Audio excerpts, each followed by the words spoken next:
Hello students. तो बहुत सारे बच्चों का ये डिमांड आ रही थी कि सॉल्यूशन टॉपिक का वीडियो नहीं आ रहा। तो खैर आप लोग देख ही रहे हो, विज़न आपकी हेल्प में अच्छा खासा लगा हुआ है ताकि आपका पढ़ाई डिस्टर्ब ना हो।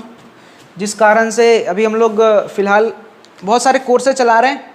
एक तो फ़िलहाल मैं सॉल्यूशन यहाँ पढ़ा रहा हूँ, फिर एक केमिकल काइनेटिक्स भी पढ़ा रहा हूँ। आप में से बहुत सारे बच्चे शायद केमिकल काइनेटिक्स नहीं पढ़ते क्योंकि वो सिर्फ इंग्लिश मीडियम में है इसलिए, और ये दोनों में है इसलिए आप शायद इसको प्रेफर करते हो। और बहुत सारे हिंदी मीडियम के बच्चे भी इसको पढ़ते हैं। जो पढ़ते हैं हिंदी मीडियम वाले मुझे बताइएगा कौन कौन से बच्चे केमिकल काइनेटिक्स को पढ़ते हैं, ठीक है। और फिलहाल आपका शायद कैपेसिटर ख़त्म हो चुका, और मैं अभी अनअकैडमी पे एक और क्लास लेना शुरू किया हूँ थर्मोडायनेमिक्स का। तो पता नहीं आप हिंदी मीडियम वाले बच्चे में से कितने लोग उस लेक्चर को देख रहे हैं। मैंने इसका इम्पोर्टेंस बता दिया था कि इन फ्यूचर अगर आप कॉम्पिटिटिव एग्ज़ाम में बैठोगे तो वहाँ पे आपका इसका बहुत भारी भरकम डिमांड है। तो अगर सिर्फ बोर्ड पास करना चाहते हो तो कोई प्रॉब्लम नहीं है, लेकिन अगर इन फ्यूचर कोई कॉम्पिटिटिव एग्ज़ाम देना चाह रहे हो किसी भी प्रकार का हो, वहाँ पे आपका हीट और थर्मोडायनेमिक्स से क्वेश्चन आते हैं। तो पता नहीं कितने लोग फॉलो कर रहे हो। जितने लोग फॉलो कर रहे होगे बताना मुझे कि कितने लोग थर्मोडायनेमिक्स को देख रहे हो लेक्चर, और केमिकल काइनेटिक्स कितने लोग देख रहे हो। हिंदी मीडियम वाले बच्चे, इंग्लिश मीडियम वाले तो देख रहे हैं लगभग, लेकिन हिंदी मीडियम वाले कितने लोग देख रहे हो केमिकल काइनेटिक्स को और थर्मोडायनेमिक्स को, मुझे बताना। बहुत इंपॉर्टेंट है। आप लोग पता नहीं लगता है अभी फ़िलहाल लगता है बच्चों को लगता है कि 12th ही पास करना है ना, तो 12th पास करना है तो थोड़ी ना पूछ रहा है, तो उसको पढ़ते नहीं है। लेकिन ये इम्पॉर्टेंट है, बहुत इम्पॉर्टेंट है। बाकी आपका डिसीजन जैसा करो। चलो तो आज और बढ़ाते हैं अपना सॉल्यूशन वाले टॉपिक को। क्वेश्चन से स्टार्ट करेंगे आज का लेक्चर। अभी तक हम लोग लगभग 50% के आसपास पहुंच चुके हैं सिलेबस के। 50% के आसपास सॉल्यूशन वाला चैप्टर लगभग 50% के आसपास हो चुका है और 50% और रह गया। और केमिकल काइनेटिक्स में कह सकता हूँ अप्रॉक्स 90% के आसपास केमिकल काइनेटिक्स हो चुका है। 90 या 85 कह लो, 85 कह लो, ठीक है। तो चलो ये तो जानकारी थी, शुरू करते हैं जल्दी से। क्वेश्चन क्या कह रहा है, क्वेश्चन देखते हैं। क्वेश्चन अभी तक जो फिलहाल पढ़ा दिया हूँ लेक्चर उसी से रिलेटेड क्वेश्चन है। तो शुरुआत करते हैं पहले इंग्लिश मीडियम में, फिर मैं इसको हिंदी में बोल के आपको बताऊंगा। क्या कह रहा है कि at a given temperature the pressure in millimeter of mercury of a solution of two volatile liquid A और B is given by equation ये। मतलब कि एक स्थिर ताप पे, हिंदी मीडियम वाले बच्चे चाहो तो लिख सकते हो, स्थिर ताप पे किसी विलयन में, स्थिर ताप पे किसी विलयन में दो वोलाटाइल लिक्विड ए तथा बी का कुल वाष्प दाब का equation P is equal to 120 minus 80 XB का equation P is equal to 120 minus 80 XB दिया गया है, जहां पर XB B द्रव का मोल प्रभाज है। जहां पे XB क्या है, B का मोल प्रभाज है। तो शुद्ध वाष्प दाब लिक्विड A तथा लिक्विड B का ज्ञात करें। तो शुद्ध वाष्प दाब द्रव A तथा द्रव B का ज्ञात करें। तो इसका सॉल्यूशन देखते हैं, हम लोग स्टार्ट करते हैं सॉल्यूशन। तो सॉल्यूशन देखने के लिए अगर आपको ये पॉइंट क्लियर होगा तो आप आसानी से इस क्वेश्चन का सॉल्यूशन दे सकते हो। ये मैं ऑलरेडी बता चुका था जब मैं पिछले क्लास में आपको ग्राफ बनवा रहा था। तब ग्राफ में मैंने एक चीज बताया था ना कि अगर मान लो यहाँ पे XA 0 है और XB 1 है, तो मैंने बोला था XB 1 है अर्थात इस वाले पॉइंट पे सिर्फ और सिर्फ कौन है, XB है। उस टाइम पे प्रेशर कौन लगाएगा इस वाले पॉइंट पे, इस वाले पॉइंट पे सिर्फ और सिर्फ प्रेशर लगाएगा आपका B। तो उसको मैंने बोला था पी नॉट बी। चलो इसको हम लोग इससे समझते हैं। अगर ग्राफ अगर क्लियर हो या फिर मैं भी जो समझा रहा हूं वो क्लियर हो तो आप ये क्वेश्चन आसानी से कर सकते हो। चलो मान लो कि इसमें ए और बी दो लिक्विड उपस्थित है। बोल दे रहा हूं कि ए का मोल फ्रैक्शन एक्स ए है और बी का मोल फ्रैक्शन एक्स बी है। एक चीज और बताया था आप लोग को कि x A plus x B क्या होता है, 1 के बराबर होता है। अब ध्यान देना, अगर मैं बोल दूं, यदि मैं बोल दूं, इफ कर दूं कि एक्स ए 0 है मेरा, अगर मैं बोल दूं एक्स ए 0 मतलब ए का मोल फ्रैक्शन 0, तो ये क्या बतलाता है? अगर मैं एक्स ए 0 बोलूं तो ये पॉइंट बतलाता है कि उस सॉल्यूशन में इस सॉल्यूशन में सिर्फ कौन उपस्थित है? Only B is present.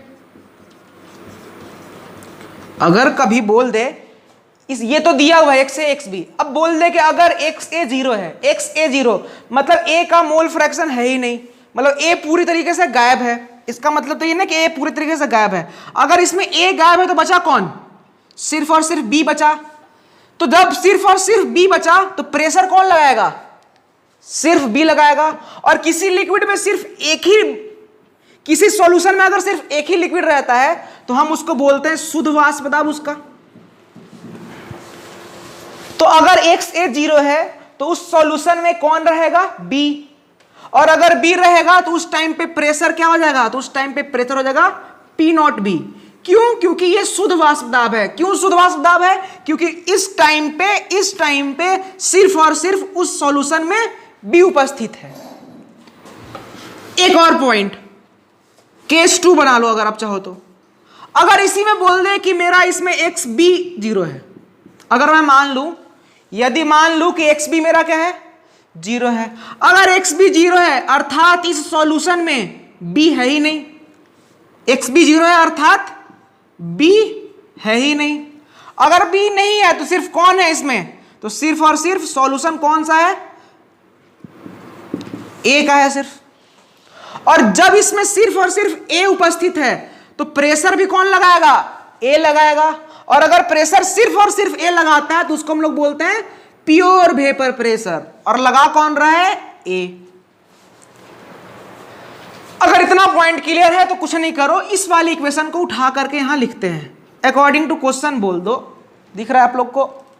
दिख रहा होगा, दिख रहा है। चलो मैं यहां लिख देता हूं अकॉर्डिंग टू क्वेश्चन। ठीक है, अब अकॉर्डिंग टू क्वेश्चन इक्वेशन क्या दिया है? P इज इक्वल टू बोला है 120 माइनस 80 एक्स बी, यही बोला गया है।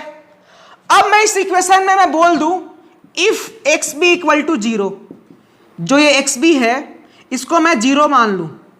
अगर मान लेते हैं कि जिस टाइम पे एक्स बी 0 होगा तो उस टाइम पे उपस्थित कौन होगा बालक? अगर एक्स बी 0 है तो उपस्थित कौन है उसमें? सिर्फ और सिर्फ ए। और अगर सिर्फ और सिर्फ ए उपस्थित है तो प्रेशर भी कौन लगाएगा? ए। तो इसलिए ये जो P है, P आपका चेंज होकर हो जाएगा P नॉट ए। P आपका ट्रांसफॉर्म होके बन गया आपका P नॉट ए। क्यों बना? क्योंकि हमने XB को 0 किया। XB 0 किया तो ये पूरा का पूरा टर्म कैंसिल हो जाएगा। XB 0 करेंगे तो हमें पता चलेगा कि उसमें B उपस्थित नहीं है, तो उपस्थित कौन है? सिर्फ और सिर्फ A। और अगर सिर्फ A उपस्थित है तो प्रेशर भी कौन लगाएगा? A लगाएगा। और जो सिर्फ सिंगल कंपोनेंट प्रेशर लगाता है उसे ही हम क्या बोलते थे? शुद्ध वाष्प दाब बोलते थे। तो P आपका बन गया P नॉट A और ये हो जाएगा 120 और माइनस 0, क्योंकि 0 इंटू 80 0 हो गया। तो P नॉट A मेरा आ गया कितना? 120। तो पूछा था वेपर प्रेशर और प्योर है, तो ए का तो निकाल लिया, बाकी बचा बी। अब बी पे ध्यान देना, इधर मैं मिटा रहा हूं। अब बी पे आते हैं, फिर से इसी पॉइंट को पकड़ते हैं। तो P is equal to question में दिया हुआ है, अकॉर्डिंग टू क्वेश्चन कह लो तो 120 माइनस 80 एक्स बी है। ठीक है, और एक और चीज बताया था कि अगर किसी सॉल्यूशन में 2 कंपोनेंट है या फिर जितने कंपोनेंट हैं, जितने भी कंपोनेंट उपस्थित हैं, तो उन सब का जो मोल प्रभाज होता है वो 1 के बराबर होता है। तो फिलहाल अभी इसमें कितने कंपोनेंट है? 2, तो दोनों का मोल प्रभाज 1 के बराबर हो गया। अब यहां से XB को सेपरेट कर लो, तो मैं एक्स बी को लिख दूं क्या, 1 माइनस एक्स ए। अब यही जो एक्स बी है इसको यहां पे आप पुट कर दो, ठीक है। तो यहां पे जब पुट करोगे बालक तो क्या आ जाएगा, P इज इक्वल टू आ जाएगा, दिख रहा है, दिख रहा है, P इज इक्वल टू आ जाएगा 120 माइनस 80, एक्स बी की जगह पर रख दूंगा मैं 1 माइनस एक्स ए। अब क्या करेंगे, अब हमारा जब ये इक्वेशन मिल गया फाइनली, अब इसमें क्या करेंगे, अब ये मेरा प्रेशर का इक्वेशन बन गया। अब इस इक्वेशन में अगर हम a को जीरो कर दे, यदि एक्स ए जीरो है, अगर एक्स ए जीरो है तो उस सॉल्यूशन में कौन उपस्थित होगा, सिर्फ और सिर्फ b, और अगर सिर्फ b उपस्थित होगा तो प्रेशर भी कौन लगाएगा, सिर्फ और सिर्फ b। तो अब जब हम एक्स ए को जीरो करेंगे, इफ, दिख रहा है आप लोग को, हाँ, if x A is equal to zero, अगर एक्स ए जीरो है तो जो p है ना, p किसके बराबर हो जाएगा, P नॉट B के। ये पॉइंट क्लियर होगा आप लोग को शायद, क्यों, क्योंकि A जब जीरो हो गया तो उस सॉल्यूशन से A खत्म, अगर A खत्म तो बचा कौन, B बचा, और अगर B बचा तो प्रेशर कौन लगाएगा, तो सिर्फ और सिर्फ प्रेशर कौन लगाएगा, B लगाएगा। और जब अगर सिर्फ एक ही कंपोनेंट प्रेशर लगाता है तो उसे हम बोलते हैं प्योर वेपर प्रेशर उस कंपोनेंट का। तो सिर्फ और सिर्फ B बचा, B बचा, तो P को मैं लिख दिया P naught B is equal to 120, दिख रहा है आप लोग को, दिख रहा है, 120 माइनस 80, 1 माइनस एक्स ए को मैंने क्या कर रखा है, जीरो रखा है, इस एक्स ए को क्या रख दिया है, जीरो रख दिया है। तो P किसके बराबर हो गया था, P नॉट B के। अब इसको सॉल्व कर लेना, तो यहां से सॉल्व करके 120 आ जाएगा, तो 120 माइनस 80 करोगे तो आपका आ जाएगा 40, ठीक है, 40 आ जाएगा आपका। तो फाइनल आंसर क्या हो गया, P नॉट ए आ गया 120 और P नॉट बी मतलब प्योर वेपर प्रेशर B का आ गया 40 और 120, A का 120 और B का 40। तो ये अगर क्लियर होगा, कब क्लियर होगा, अगर आपको वो जो मैंने ग्राफ बताया था ना, ये वाला ग्राफ, ये जो ग्राफ बताया था ऐसे करने वाला, ऐसे ऐसे जो था ग्राफ, जो पिछले क्लास में बताया था, तो उसी कॉन्सेप्ट पे एक क्वेश्चन था, थोड़ा सा दिमाग लगाने वाला क्वेश्चन था, तो समझिएगा, समझ में नहीं आया तो बार बार रिवाइंड कर करके देखिएगा। मैंने जो बोला है ना, बोला है जो पॉइंट, उसको उस पर फोकस कीजिएगा, आपको क्लियर हो जाएगा। यहां तक लिखिए, फिर हम लोग आगे बढ़ते हैं। तो नेक्स्ट हेडिंग है आज का, relation between composition in vapour phase and liquid phase. मतलब कि अब हम लोग रिलेशन स्टेब्लिश करेंगे किसके किसके बीच में, तो वेपर फेज मतलब वाष्प वाले में और लिक्विड वाले में, लिक्विड फेज का जो सॉल्यूशन होगा और वेपर फेज का जो सॉल्यूशन होगा, उन दोनों के बीच में हम लोग एक इक्वेशन स्टेब्लिश करेंगे। तो पहले इसको समझो, इस पॉइंट को, ये कह क्या रहा है, कैसे होगा। तो देखो हुआ क्या था अभी तक क्या क्या हुआ था, ध्यान से समझना, हल्का सा एक बार रिवीजन भी हो जाएगा तुम्हारा। शुरू में ए था, इसको बोल देता था P नोट, बोला था P नोट ए प्रेशर। फिर आपका B था, इसको बोला था P नोट B मतलब प्योर वेपर प्रेशर B का। और लास्ट में दोनों को मैंने मिला दिया था और उसको बोला था प्रेशर P, ठीक है। और जो ये P आया था, ये क्या आया था, P naught A x A plus P naught B x B, इतना आया था। अब जब यहां तक लिख लिए तो ये इक्वेशन आया कहां से था, तो ध्यान दीजिए, जब मैं आपको रॉल्स लॉ पढ़ा रहा था तो मैंने आप लोग को बोला था जब सिर्फ ए होगा, ए, तो ए जो प्रेशर लगा रहा था, अगर आपको पी ए बोल दो, इसको बोलते हैं हम लोग पार्शियल प्रेशर। पार्शियल प्रेशर क्यों, क्योंकि इस टाइम पे कौन प्रेशर लगा रहा है, तो सिर्फ और सिर्फ ए लगा रहा है। तो जो पार्शियल वेपर प्रेशर है ए का, इसको मैंने बोला था P नॉट ए और उसका मोल फ्रैक्शन, इसको मैंने बोला था, ये सब मैं पढ़ा चुका हूं पहले। पी बी जो हो जाएगा क्या होगा, P naught B x B. और जो नेट जो टोटल प्रेशर आया था, जिसको P टोटल मैंने बोला था, तो ये हो गया था, इसको और इसको जोड़ दिया था। देखो इन दोनों को जोड़ोगे तो ये आ गया था, यही तो मैं आप लोगों को पढ़ाया था। अब ध्यान देना, ये वाला हम लोग, इसमें क्या हम लोग पढ़ने जा रहे हैं, अब जो है हमारा वो वेपर और लिक्विड फेज में हम लोग रिलेशन बना रहे हैं। ये मैं ऑलरेडी आप लोगों को पढ़ा चुका हूं रॉल्स लॉ में। अब ध्यान देना, एक्चुअली में अब हम लोग क्या पढ़ने जा रहे हैं, तो मान लो इसमें ए और बी दोनों हैं। लिक्विड फेज में कौन कौन है? ए है और बी है, और ये आपका ढका हुआ है ढक्कन। अब क्या होगा, अगर सपोज करो ए का, आप चाहो तो लिखते जाना, ठीक है, साथ में लिखते जाना। एक्स ए है, मोल फ्रैक्शन, एक्स ए है mole fraction of A in liquid phase. क्योंकि रॉल्स लॉ किसके बारे में पढ़ते थे, मैंने आप लोगों को बताया था। रॉल्स लॉ आपका किसके किसके बीच में था?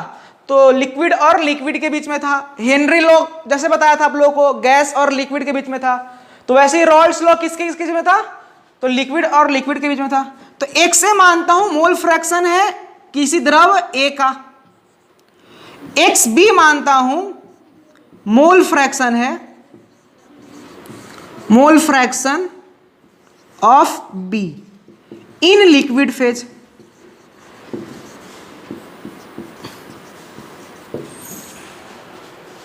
एक से है मोल प्रभाज ए का द्रव वाले फेज में, मतलब अगर लिक्विड फेज में होगा तब, और बी क्या है? मोल फ्रैक्शन बी का लिक्विड वाले फेज में। अब ध्यान देना जो पॉइंट मैं आप लोगों को समझाने जा रहा हूं। अब जब सपोज करो बहुत दिन बाद, एक दिन, 2 दिन, 3 दिन, बहुत दिन के बाद, जब आपने देखा होगा कि जब आप खुला बर्तन को अगर खुले में रख दो ना, अगर मान लो चीनी और पानी को खोल करके रख दो ऊपर छत पे, तो बहुत दिन बाद धीरे धीरे धीरे धीरे क्या करता है? पानी उड़ने लगेगा और लास्ट में उसमें चीनी बच जाएगा बहुत दिन के बाद। तो वही सपोज करो कि कुछ टाइम के बाद, कुछ दिन के बाद, इसमें से ए और बी थोड़ा थोड़ा करके उड़ना शुरू किए। ए और बी इस जो लिक्विड फेज था उससे उड़ना शुरू किए।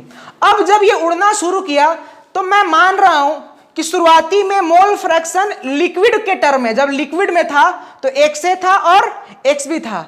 लेकिन कुछ टाइम बाद या कुछ दिन बाद जब ए और बी इस सॉल्यूशन में से उड़ना स्टार्ट करेंगे, तो जो वेपर, जो ये वेपर वाला जो टर्म है, जो वेपर के फॉर्म में है, मान ले रहा हूं कि जो उड़ा है ना उसमें ए का मोल फ्रैक्शन वाई ए है और बी का मोल फ्रैक्शन वाई बी है। ध्यान देना मैं क्या बोल रहा हूं। मैं बोल रहा हूं कि ए और बी शुरू में थे लिक्विड फेज में। उस टाइम पे मैंने मोल फ्रैक्शन माना किस में? ए का मोल फ्रैक्शन माना एक्स ए, किस फेज में? लिक्विड वाले फेज में। और बी का मोल फ्रैक्शन माना एक्स बी, कौन से वाले फेज में? तो लिक्विड वाले फेज में। अब क्या बोल रहा हूं कि कुछ टाइम बाद, कुछ दिन बाद, जब ए और बी का जो सॉल्यूशन था धीरे धीरे उड़ना स्टार्ट कर रहे हैं। अब जब धीरे धीरे उड़ना स्टार्ट करेंगे और बाहर सबका लगा हुआ है ढक्कन, तो जो ये उड़ रहे हैं तो उड़ते किस फॉर्म में? वेपर के फॉर्म में उड़ते हैं। तो वेपर के फॉर्म में उड़ रहे हैं तो उस टाइम पे मैं मान रहा हूं कि जो ए उड़ रहा है, जो ए उड़ रहा है वेपर के फॉर्म में, उसका मोल फ्रैक्शन वाई ए है, और बी जो उड़ रहा है वेपर के फॉर्म में, उसका मोल फ्रैक्शन वाई बी है। तो इसको भी हम लोग लिख लेते हैं। तो वाई ए क्या है? तो वाई ए है मोल फ्रैक्शन, मैं इंग्लिश में लिख रहा हूं, हिंदी में मीडियम वाले बच्चे लिख लेना। मोल फ्रैक्शन, मैं ऐसे हिंदी में बोल दे रहा हूं, mole fraction of A in vapour phase. मतलब मोल प्रभाज किसका? ए का। किस फेज में? वेपर फेज में। यहां पे किस फेज में था? लिक्विड फेज में। वैसे ही आप लोग लिख लेना, वाई बी में मान ले रहा हूं मोल फ्रैक्शन ऑफ बी, किस फेज में? तो इन वेपर फेज। अब अगर यहां तक क्लियर है तो मैं इधर हल्का सा मिटा रहा हूं, फिर हम लोग आगे बढ़ रहे हैं। तो अब इससे आगे बढ़ते हैं। एक टर्म होता है, आप लोगों ने पढ़ा होगा, गैसियस स्टेट। गैसियस स्टेट में एक लॉ था, उसको बोलते थे डाल्टन्स लॉ। ये गैसियस स्टेट में पढ़ना था। अगर आप लोगों को याद नहीं है तो एक बार गैसियस स्टेट का नोट्स देखिएगा। तो डाल्टन्स लॉ से एक फॉर्मूला प्रूफ होके आता है। मैं फिलहाल यहां पे वो फॉर्मूला लिख रहा हूं सीधा, क्योंकि मैं ये समझ के चल रहा हूं कि आप गैसियस स्टेट पढ़ के आए हो। तो डाल्टन्स लॉ से एक फॉर्मूला निकल के आया था। बेसिकली इसमें हम कहां पढ़ते हैं? गैसियस स्टेट में। गैसियस स्टेट में मोस्टली हम लोग विभिन्न प्रकार के गैसों के बारे में जानकारी इकट्ठा करते हैं। तो डाल्टन्स लॉ किसके बारे में बोला गया था? तो गैस के बारे में बोला गया था। और उसमें क्या बोला गया था कि जो पार्शियल प्रेशर होता है, पार्शियल प्रेशर जो होता है वो होता है आपका मोल फ्रैक्शन, पार्शियल प्रेशर किसका, गैस का, तो मोल फ्रैक्शन मतलब मोल प्रभाज इनटू टोटल प्रेशर। ये डाल्टन्स लॉ के थ्रू आया था, पता नहीं आप लोग पढ़े हो या नहीं, लेकिन तो अगर आप लोग डाल्टन्स लॉ अगर भूल गए होगे तो एक बार जाकर के देख लेना। बेसिकली ये वैलिड किसके लिए होता है, तो गैसियस फॉर्म के लिए वैलिड होता है। हम लोग रिलेशन किस किस में निकाल रहे हैं, तो वेपर और लिक्विड के बीच में निकाल रहे हैं। तो ये डाल्टन्स लॉ आपका वेपर अर्थात गैस के बारे में बता दिया, और रॉल्स लॉ किसके बारे में बताया, लिक्विड के बारे में बताया। अब थोड़ा सा और आगे बढ़ते हैं, ये सब आप लोग लिख लिए होंगे, ये मैं मिटा रहा हूं फिलहाल। अब ध्यान देना ध्यान देना ध्यान देना,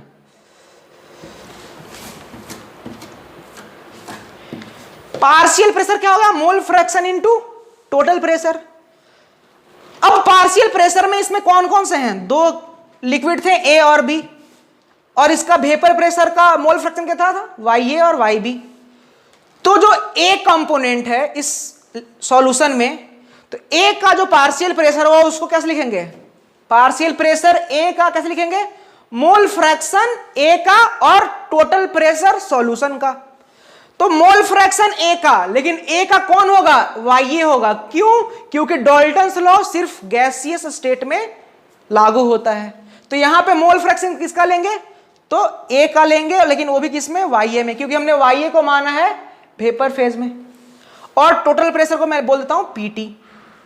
सेम बी के लिए क्या लिखेंगे, तो पार्शियल प्रेशर जो बी का होगा, पार्शियल प्रेशर जो बी का होगा वो हो जाएगा मोल फ्रैक्शन, लेकिन मोल फ्रैक्शन किस वाले का, वेपर फेज वाले का। तो वेपर फेज में कितना है, वाई बी इंटू पीटी। अब अगर ये दोनों पॉइंट राइट डाउन करिएगा, ये प्लीज आप लोग एक बार देख लीजिएगा अगर जिनको पता नहीं होगा तो। अब क्या करते हैं, ये तो किसके लिए आ गया, ये आ गया आपका वेपर फेज के लिए। और ये वाला देखिए, ये वाला जब ए था ए, तो उसका मैंने पार्शियल प्रेशर क्या लिखा था, पी नॉट ए एक्स ए। ये कौन बोला था, तो रॉल्स बोला था। बी के लिए मैंने लिखा P naught B x B, A और बी का। अब इस वाले इक्वेशन को, इस वाले को, इसको अगर मान लो इक्वेशन 1 और इसको बोलता हूं इक्वेशन 2, यही दोनों को तो जोड़ के ये लाए थे जो कि पी टोटल लाया था। अगर ये इक्वेशन 1 है, इक्वेशन 2 है, और इस वाले को मैं बोलता हूं 3 और इसको मैं बोल देता हूं 4। अच्छे से नोट्स में तुम लोग बना लेना, ठीक है। फिलहाल मैं यहां पे मिटा रहा हूं। अब ध्यान देना, ये भी पार्शियल प्रेशर ए का है, ये भी पार्शियल प्रेशर ए का है, अर्थात इक्वेशन 1 और इक्वेशन 3 क्या है, बराबर है। इक्वेशन 1 और इक्वेशन 3 क्या है, आपका इक्वल है। अब अगर ये इक्वल है, अगर एलएचएस इक्वल तो आरएचएस इक्वल तो कर ही सकते हो। तो P naught A x A क्या आ गया, is equal to mole fraction Y A का किसमें, वेपर फेज में, और इनटू पी टोटल। और इक्वेशन 2 और इक्वेशन 4 आपका बराबर है। तो equation 2 is equal to equation 4। यहां से क्या आएगा, तो यहां से आ जाएगा P naught B x B, P naught B x B is equal to Y B into P total. बस यहां तक अगर क्लियर है तो हमारा फाइनल रिजल्ट निकल के आ गया। तो जो मेरा फाइनल रिजल्ट आएगा वो क्या आ जाएगा, बहुत गर्मी हो गया यार। अब इसको इक्वेट कर देता हूं और थोड़ा सा सिंप्लीफाई कर दे रहा हूं, आप लोगों को दिख रहा है, हाँ। यहां से सिंप्लीफाई करके मैं वाई ए को सेपरेट कर रहा हूं। तो वाई ए किसके बराबर हो जाएगा, तो वाई ए हो जाएगा P naught A x A, P naught A x A divided by P total. वैसे ही ये किसके बराबर होगा, इसको रख दूं अगर वाई बी को, तो वाई बी हो जाएगा P naught B x B divided by P total.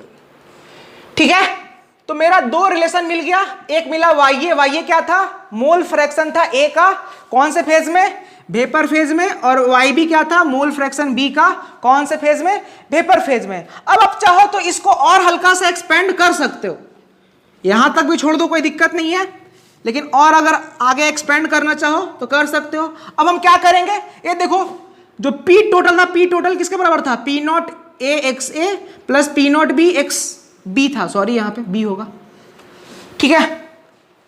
तो इस पी टोटल को यहां पे रिप्लेस कर दो, यहां पे रख दो, इस पी टोटल को उठा कहां रख दो, यहां पे रख दो, और इसी पी टोटल को उठा करके यहां पे रख दो। तो और अगर सिंप्लीफाई कर लोगे, फिलहाल तुम लोग याद यही दोनों रखना, ठीक है, याद यही दोनों रखना, ये दोनों इंपॉर्टेंट है। अभी मैं इस पे क्वेश्चन करा रहा हूं एक, तो जो फाइनल रिजल्ट मिल जाएगा बालक हम लोग को, थोड़ा सा लंबा है, ध्यान से समझना, समझ में आ जाएगा। तो जो वाई ए आया था, वाई ए जो वहां पे है वो है मेरा पी नॉट ए एक्स ए, और जो पी टोटल है उसको मैं इससे रिप्लेस कर दे रहा हूं, तो हो जाएगा आपका P naught A x A plus P naught B x B, ठीक है। और ऐसे ही हम वाई बी को भी लिख सकते हैं, इसको भी लिख सकते हैं, वैसे हम वाई बी को भी लिख सकते हैं क्या, P naught B x B divided by P naught A x A plus P naught B x B. तो ये कह सकते हो हमारा फाइनल रिजल्ट है। यहां पे वाई ए क्या है, वाई ए है आपका मोल फ्रैक्शन ए का, मतलब कंपोनेंट ए का वेपर फेज में, एक्स ए क्या है, तो एक्स ए है मोल फ्रैक्शन ए का कौन से फेज में, लिक्विड वाले फेज में। तो ये हमारा फाइनल फॉर्मूला डेराइव होकर के आ गया, तो इसको याद रखना इन चीजों को, ठीक है। अब हम लोग इस पे क्वेश्चन करते हैं सिंपल सा, फिर आपको ये सारा कॉन्सेप्ट और अच्छे से क्लियर हो जाएगा। तो अभी हमने जो डेरिवेशन किया, जो हम लोगों ने अभी डेरिवेशन किया, उस पर अब एक क्वेश्चन करते हैं, फिर आपको चीजें और अच्छे से समझ में आ जाएगी। तो क्वेश्चन इंग्लिश में लिखा गया है, हिंदी मीडियम वाले बच्चे चाहो तो इसको हिंदी में लिख सकते हो, हिंदी में लिख लो। दो द्रव ए तथा बी का शुद्ध वाष्प दाब रेशियो 1:3 है, शुद्ध वाष्प दाब रेशियो 1:3 है, जो कि एक आदर्श विलयन तैयार करते हैं, जो कि एक आदर्श विलयन तैयार करते हैं, तथा वाष्पीय अवस्था में उनके मोल प्रभाज का रेशियो, वाष्पीय अवस्था में उनके मोल प्रभाज का रेशियो 4:3 है। तो मोल फ्रैक्शन बी का ज्ञात करे, तो मोल फ्रैक्शन बी का ज्ञात करे लिक्विड अवस्था में, बी का मोल फ्रैक्शन ज्ञात करे किसमें, लिक्विड अवस्था में। थोड़ा सा हिंदी टूटा फूटा है, लेकिन ठीक है, समझ में आ गया होगा आप लोगों को चीजें, ठीक है। बोल क्या रहा है बालक, तो बोल रहा है कि दो लिक्विड है और उनका प्योर वेपर प्रेशर मतलब अगर मान लो इसमें लिक्विड कौन कौन से थे, ए और बी, तो इनमें अगर इसका pure vapour pressure P naught ए है और बी का pure vapour pressure P naught B है, जो कि स्टार्टिंग से हम लोग लेते आ रहे हैं, तो इनका जो रेशियो दिया गया है P naught A by P naught B, ये आपका बोला कितना गया है, प्योर वेपर प्रेशर 1:3 है। अब एंड फॉर्म आइडियल सॉल्यूशन, चलो सही है। The ratio of mole fraction, मतलब मोल फ्रैक्शन का रेशियो ए बी का किसमें, वेपर फेज में। वेपर फेज में जो मोल फ्रैक्शन का रेशियो वो कितना है, 4:3। तो अभी हमने डेरिवेशन किया उसमें वेपर फेज किसको माना था, एक को माना था वाई ए और एक को माना था वाई बी, यही तो माना था मोल फ्रैक्शन वेपर फेज में। तो अगर ए का वेपर फेज में मोल फ्रैक्शन वाई ए है और बी का मोल फ्रैक्शन क्या है, वाई बी है, तो Y A by Y B आपका क्वेश्चन में दिया गया है 4:3, ठीक है। और बोल रहा है मोल फ्रैक्शन ज्ञात करो बी का किसमें, लिक्विड फेज में।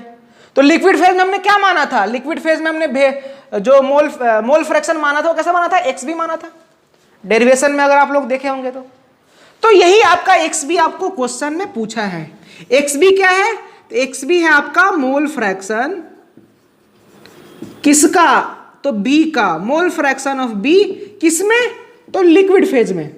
जब मैं डेरिवेशन करा रहा था तो आप लोग को लिखवाया भी था यह चीज। तो एक्स बी क्या है, तो मोल प्रभाज है बी का द्रवीय अवस्था में। इतना सारा चीज आपका दिया हुआ है। अब ध्यान देना, हम लोगों ने अभी जब फॉर्मूला लगाया तो ये दोनों फॉर्मूला भी डिराइव किया था, ये दोनों।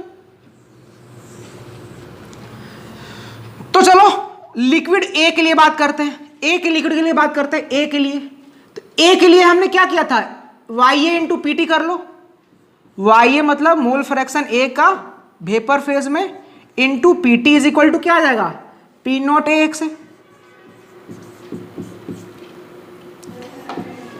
बस कुछ नहीं किया, इस वाले इक्वेशन को मैं लिख दिया हूं एज इट इज यहां पे।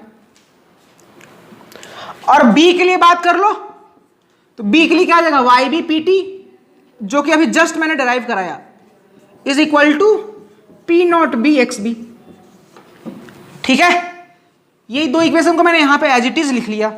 अब इसको मैं बोलता हूं इक्वेशन 1 और इसको बोलता हूं इक्वेशन 2।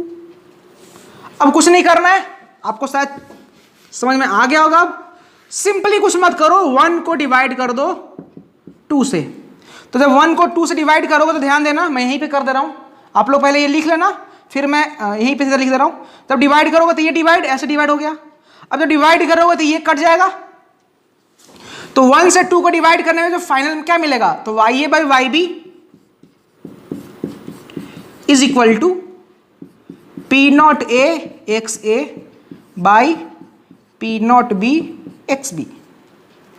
ठीक है, अब देखो YA बाई YB आपको क्वेश्चन में दिया है कितना है, 4/3। तो मैं इसको लिख ले रहा हूं 4/3 is equal to P0 A by P0 B भी क्वेश्चन में दिया हुआ है। देखो ये कितना है, 1:3। तो इसको मैं कितना लिख लूंगा, 1:3 इंटू XA बाई XB। ठीक है, अब इस 3 से इस 3 को काट लेना। अब क्या करोगे, तो अब मैं यहां पे करके बता रहा हूं। ये जो फाइनली इक्वेशन मेरा क्या बना, तो बना 4 is equal to XA by XB। यही बना, हाँ यही बना। अब हमसे पूछा क्या था, तो पूछा था B का मोल फ्रैक्शन, मतलब XB पूछा था। अब ध्यान दो, XA है यहां पे, तो हम जानते थे, क्या जानते हैं कि XA प्लस XB क्या होता है, 1 होता है। तो XA क्या हो जाएगा, तो XA हो जाएगा 1 माइनस XB। तो इस XA को मैं लिख सकता हूं 1 minus XB divided by XB। अब फर्दर इसको सिंप्लीफाई कर लो, अब सॉल्व तो करने आता ही होगा। तो ये हो जाएगा 4XB is equal to 1 minus XB। तो XB यहां से क्या आ गया, XB आ जाएगा यहां से 1/5। यही है आपका आंसर। ठीक है, तो इस पे क्वेश्चन भी कर लिया। अब शायद आपको चीजें समझ में आ गई होंगी। थोड़ा सा वो समझाने के टाइम पे थोड़ा सा वो बड़ा सा हो गया था, काफी मशक्कत के बाद हम लोग ये फॉर्मूला डेराइव कराए थे, लेकिन इसको समझिएगा, फिर से समझ में आ जाएगा।